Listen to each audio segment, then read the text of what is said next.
On Thursday night, Candace Parker said DeMar DeRozan in any other era of basketball would be one of the greatest players to ever play this game.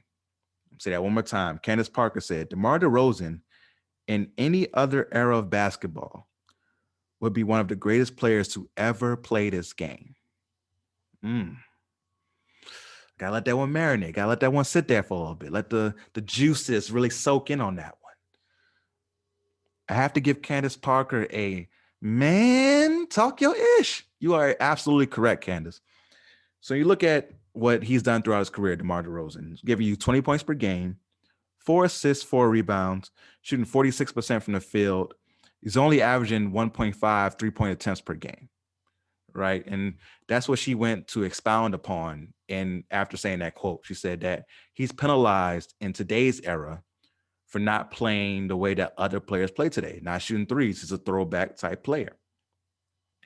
And if he was playing in the 90s, the 80s, the 70s, or the 60s, he would be an all-time great.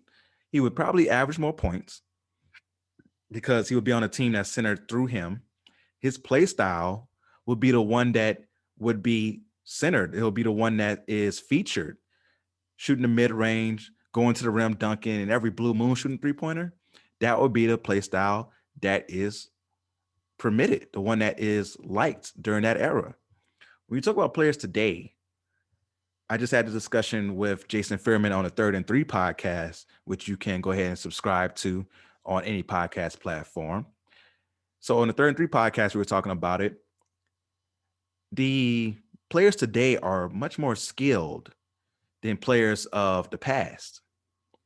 The role players today, a lot of them would be stars in other eras, especially if you go back to like Bill Russell and Wilt Chamberlain, that era.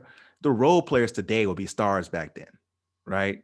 You think about somebody like, for example, Chandler Parsons in his prime before all the injuries.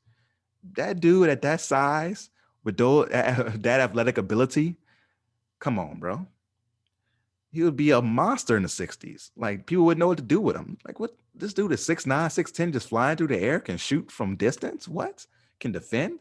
Stop it.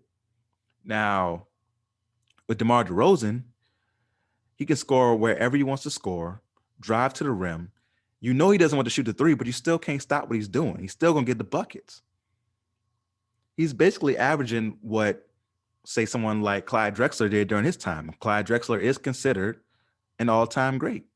I think DeMar DeRozan will still make the Hall of Fame, right? He continues to put up these numbers for a few more years. He's going to be a Hall of Famer, but he won't be considered an all-time great. If he did play in a previous era, I can see him averaging more points because he'll be one of the most athletic people out there, getting to the rim whenever he wanted to. He could take contact, so he could play during that rough era. When they were having this conversation, Shaq was like, you know, we had people out there putting those elbows on you, putting that. He could take that. Like, some people, sometimes they get so caught up in nostalgia of when they played that they don't really appreciate what's happening now. And DeMar DeRozan would be an all-time great in any other era. That just shows how great this era is and how the plethora of talent that this era has is just an abundance right now. And DeMar DeRozan kind of gets lost in the shuffle there. But in any other era, he would definitely be an all-time great. So I definitely agree with you, Candace, and have to give you a man, talk your ish.